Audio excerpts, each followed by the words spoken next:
Hey everyone, okay, welcome back. This is level 2 of tuning for the orchestra classroom. Okay, you've already set up your tuning procedures, and that you're going to go down through every section and listen to every student's play every single note, every single string on their instrument. And you're going to start out with giving the freebies with your tuner, and you'll cycle through each one and just say, okay everyone, here we go, freebies. And you'll give them an appropriate amount of time. I actually build this as a classroom job, and I eventually have a student doing this so that I'm off taking attendance. Okay? And then what you're going to do is you're going to have sectional competitions. So we're going to go through the freebies. Everyone gets their chance to tune, and then we will hear each section, and the teacher will decide who's the most in tune. And as the class gets more adept at this, you can actually pick a student to be the judge, and then that section for the day gets some sort of intrinsic reward. I do candy. You might have to be different in middle school.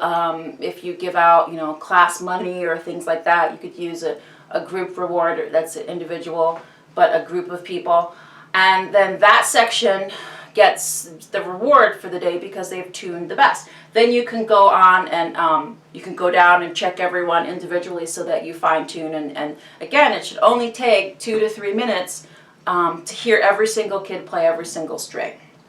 And that way you're building in this idea of everyone's listening, we're focused at the beginning of the class, no one's talking, because it really doesn't work if you're talking.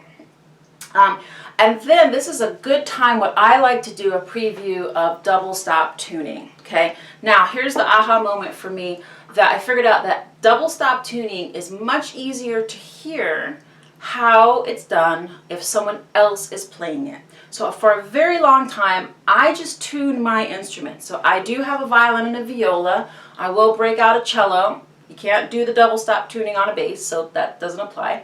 But I will tune on an instrument like this. I have my violin in my hand, but viola is much easier for the entire class to hear when the beats do not match up. So what I would do is I would tune my A string, and first I would say to the class, tell me, is it good or bad? And they have to tell me the very first thing that pops in their head. They can't think about it. It has to be the first thing that pops into your head. Which one is it?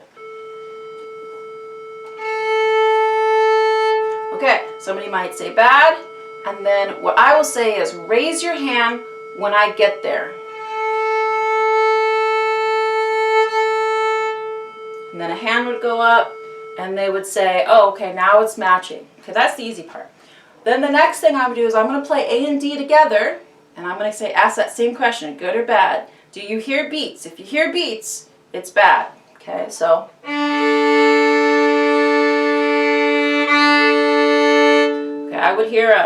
I would see some no thumbs, and again, this is much easier to do with a viola. I just happen to have my violin in my hand, but I suggest if you have a viola, use a viola because the voicing is lower and the beats are going to be more audible when it's out of tune.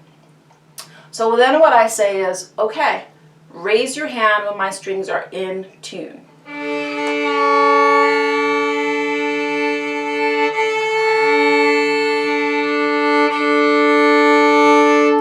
When they hear that solid core sound, then you'll see some hands go up, and then other people will look around and go, oh, okay.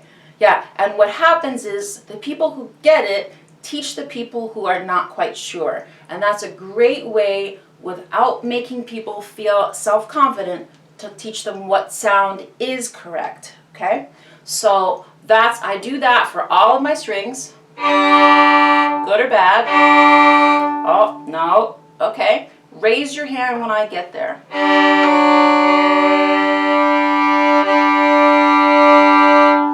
And then everyone's hand should go up. And I will tune, and I won't tune all I would just maybe tune the violin, or I'd maybe just tune the viola, or I'd break out a cello and I'd just do that preview time. Okay. And then if everyone's listening, the class gets a group reward. And that might be marbles towards our marble count, towards our class party. So that's a great way to introduce double stop tuning before the students, before you ask them to do it, because it really is hard to hear when they're actually doing it. Okay, everyone, stay tuned. Next video, I'll see you in a minute. Take care.